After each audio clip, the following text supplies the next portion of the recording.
अगर बीपीएससी पर लोग उंगली उठाने लगेंगे ना साहब, दैट इज एंड ऑफ। उनकी तरफ से समस्या जब आ रही है तो सबसे पहले तो उसको दूर कर लेना चाहिए। छात्र छात्राओं को जब तक लाठी नहीं पड़ेगी तब तक सरकार नहीं सुनती। ऐसा कि भाई माननीय मुख्यमंत्री जी भी छात्र नेता ही रहे हैं, विपक्ष के हमारे लालू जी भी छात्र नेता ही रहे। अब इनके रहते छात्रों पर लाठीचार्ज होता है। हम लोग क्या अभी भी अंग्रेज के राज में रह रहे हैं? जिस बच्चे को लाठी की चोट लगी है उसका कौन भरपाई कर पाएगा? क्या ये दोहरी नीति नहीं है, दोहरा मापदंड नहीं है कि आप किन्हीं को छोड़ देते हैं और किन्हीं को जेल भेज देते हैं? आपको जो कुर्सी दी गई है ना, किसी ऑफिसर की कुर्सी नहीं है, एक संस्था के हेड की कुर्सी। आप अगर उस लायक नहीं है ना तो हट जाइए। विद्यार्थियों पर लाठी साहब, इस सबके लिए शर्म की बात है। नमस्कार, आप देख रहे हैं देशवा न्यूज। मैं आपकी दोस्त, आपकी होस्ट बबीता मिश्रा।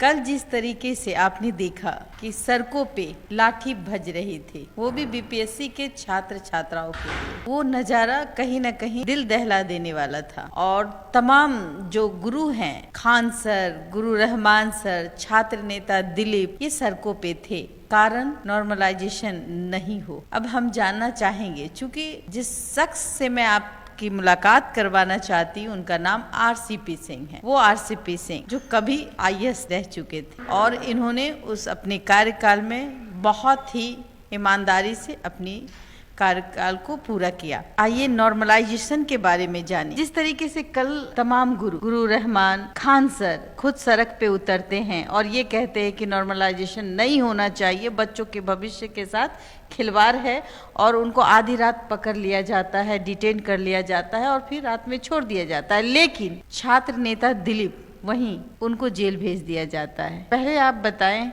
कि नॉर्मलाइजेशन क्या है? देखिए, ये जो अभी चल रहा है, तो जो इन लोगों की मांग है, तुमको तो आश्चर्य इस बात का लगता है ना कि बहुत बड़ा जो है, एक है जो कि गैप है, संवादहीनता है। जब आप परीक्षा ले रहे हैं, परीक्षा के बारे में उसका, तो भाई आपको जब जो परीक्षार्थी हैं उनकी तरफ से समस्या जब आ रही है तो सबसे पहले तो उसको दूर कर लेना चाहिए। क्योंकि अगर आप नहीं दूर करिएगा तो जो परीक्षार्थी है उसके मन में शक संदेह रहेगा। देखिए, परीक्षा में लोग उम्मीद क्या करते हैं, जब हम परीक्षा देने जाएं तो जितने भी विद्यार्थी हैं उनको जो माहौल है एक तरह का मिलना चाहिए। किसी को ये न लगे एक इसमें दिया तो उसको थोड़ा सा अच्छा माहौल मिला, हमको थोड़ा वो मिला। तो ये जो एक मैं देखता हूँ कि संवादहीनता की स्थिति सरकार और जो हमारे परीक्षार्थी के बीच में मैं देख रहा हूँ बिहार में है, ये ठीक नहीं है। और ये जिम्मेवारी किसकी बनती है? ये सारे के सारे जितने भी हमारे जो इंटेलिजेंस वाले हैं, सारे के सारे जो बीपीएससी में जो लोग पदाधिकारी लोग हैं, अगर विद्यार्थी लोग या उनके जो पढ़ाते हैं वो बता रहे हैं तो सरकार के सामने इस बात को लाना चाहिए ना। देखिए, परीक्षाएं काहे ली जाती है? सरकार परीक्षाएं इसलिए लेती है कि जो विद्यार्थी उस परीक्षा में अच्छा करेंगे उनको उस नौकरी के लिए सिलेक्ट करेंगे। तो भाई परीक्षा सिस्टम ऐसा करिए, उस परीक्षा व्यवस्था के बारे में किसी भी विद्यार्थी या जो भी उसको कोच करते हैं उनके मन में किसी प्रकार का भी संदेह नहीं होना चाहिए। हमें एक बात बताइए, क्या छात्र छात्राओं को जब तक लाठी नहीं पड़े तब तक सरकार नहीं सुनती? ऐसा लोगों का भी कहना है कि जब तक, कुछ दिन पहले सिपाही भर्ती को लेकर बहुत आंदोलन हो रहा था, कई दिनों से वो लोग आंदोलन कर रहे थे, वहाँ भी वो शांतिपूर्ण तरीके से आंदोलन था। आंदोलन करके ही आप अपनी चीज़ों को मनवा सकते हैं या फिर कहीं ना कहीं कमियां तो है, कम्युनिकेशन गैप तो है, जो बच्चों की जिंदगी अंधकार में चली जाती है? बहुत बड़ी कमी है। देखिए, ये बहुत ही बड़ा दुर्भाग्य है कि वही विद्यार्थी कल आज प्रशासक भी बनेगा, वही विद्यार्थी कल आपका मिनिस्टर भी बनेगा, वही विद्यार्थी कल आपका प्राइम मिनिस्टर, चीफ मिनिस्टर भी बनेगा, वही विद्यार्थी सभी जगह रहेगा, आपके मीडिया में भी आएगा। और उस विद्यार्थी से आप कैसे पेश आ रहे हैं लोकतंत्र में भी? सिर्फ लाठी और डंडे से। आप याद करिए, सब लोग समाजवादी सोच के लोग, भाई लोहिया जी क्यों विरोध किए थे केरला गवर्नमेंट का? उस जमाने में गोली चल गई थी और लोहिया जी ने क्या, सरकार को हटना पड़ा था केरला में, जो नॉन कांग्रेस गवर्नमेंट पाली थी। तो भाई आज भी आखिर 1974 में कितनी लाठी ही क्यों खानी? यही तो मैं बता रहा हूँ कि आज भी अगर विद्यार्थियों पर लाठी चल रही है तो ये सरकार के लिए अच्छी चीज नहीं। यहाँ हम देख रहे हैं परीक्षा जो भी कुछ हो रही है उसमें भाई लाठी गोली आज भी चल रहा है साहब। क्या खान सर को डिटेन किया जाता है? ये बात आती है कि खान सर को अरेस्ट कर लिया गया है, थाने में रख दिया गया है, गुरु रहमान को भी रख दिया गया है, लेकिन उनको देर रात तक छोड़ दिया जाता है। लेकिन एक छात्र नेता जो दिलीप थे, उनको कहीं ना कहीं जेल भेज दिया जाता है। क्या ये दोहरी नीति नहीं है, दोहरा मापदंड नहीं है कि आप किन्हीं को छोड़ देते हैं और किन्हीं को जेल भेज देते हैं? देखिए होता क्या है कि जो छात्र नेता ये जो एग्जीक्यूटिव जो ऑर्डर्स ये सब होते हैं, एग्जीक्यूटिव मजिस्ट्रेट जो ऑर्डर करते हैं, जहाँ भी ये लगता है पुलिस को ना कि शांति भंग होने का अंदेशा है, शांति भंग होने का अंदेशा है, तो अब एक सेक्शन है जिसके तहत उसको गिरफ्तार कर लिया जाता है। तो वो क्या होता है कि उसमें आप पकड़ के बंद कर दीजिए और उसके बाद उनको आप रिलीज कर देते हैं। माने आपको एक प्राइमा फेसी प्रिवेंटिव होता है कि हम इनको अगर ये कर लेंगे तो वहां पर लॉ एंड ऑर्डर सिचुएशन नहीं आएगी। आपने कहा कि इनको छोड़ दिए और दूसरे को इन्होंने जेल भेज दिया, ऐसा करना नहीं चाहिए। अगर वो भी विद्यार्थी है, वो भी उसी स्टेशन में है, तो अगर उससे के लीडर है, हाँ, उससे क्या फर्क पड़ता है? जब भाई आप दो को छोड़ो दूसरे को क्यों बंद कर रहे हैं? सेम सिचुएशन है। अगर उन दोनों के चलते लॉ एंड ऑर्डर भंग होने की संभावना थी, इसलिए आपने उनको गिरफ्तार किया, और इससे भी वही था, तो दोहरा मापदंड नहीं होना चाहिए।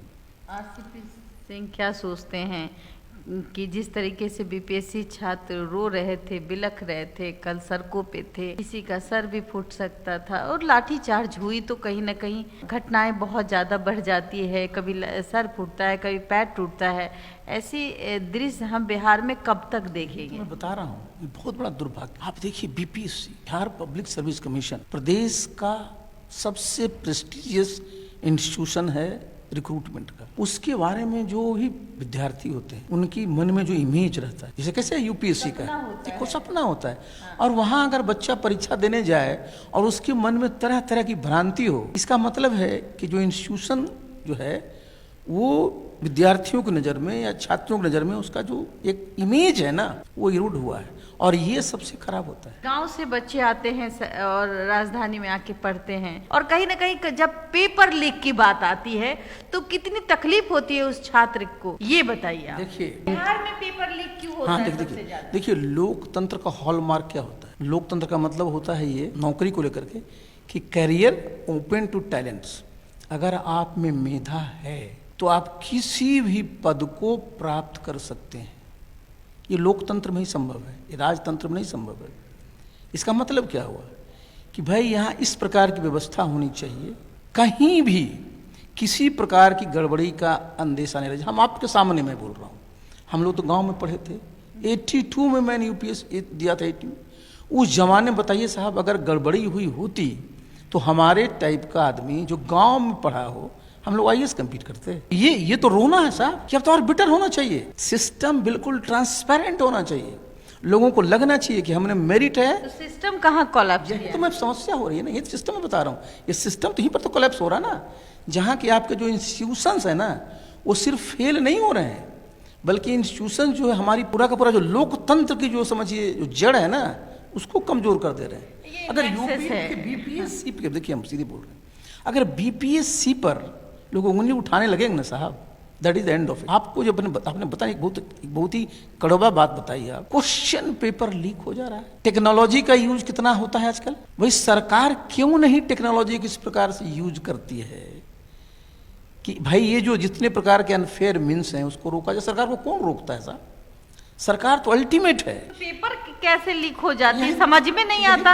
आखिरकार पेपर लीक होने का सवाल कहाँ से आ जाता है कि पेपर लीक हो गया? तो मैं बता रहा हूँ ना कि भाई तो टेक्नोलॉजी इतनी पावरफुल सारी टेक्नोलॉजी है कि कहीं कुछ गड़बड़ होगा तुरंत पता चल जाएगा। सीसीटीवी कैमरा रहता है तो पेपर लीक हो। सीसीटीवी तो बहुत ही पुरानी टेक्नोलॉजी है, उससे बैंक से भी पेपर लीक हो जाती है टेक्नोलॉजी। मैं बता रहा हूँ, देखिए सवाल है कि आपने देखा ना कि अब तो कानून भी बन गए हैं पेपर लीक पर ही, लेकिन सिर्फ हमारा इतना ही कहना है ना कि देखिए ये सब लोगों को खास करके भाई जो सरकार है उसको इस बात पर सोचना पड़ेगा कि हमारे जो बिल्कुल प्रीमियर इंस्टीट्यूशन है, बीपीएससी प्रीमियर इंस्टीट्यूशन है, उसकी छवि कहीं से भी धूमिल ना हो, उसका इमेज कहीं से भी उसमें इरोजन ना हो।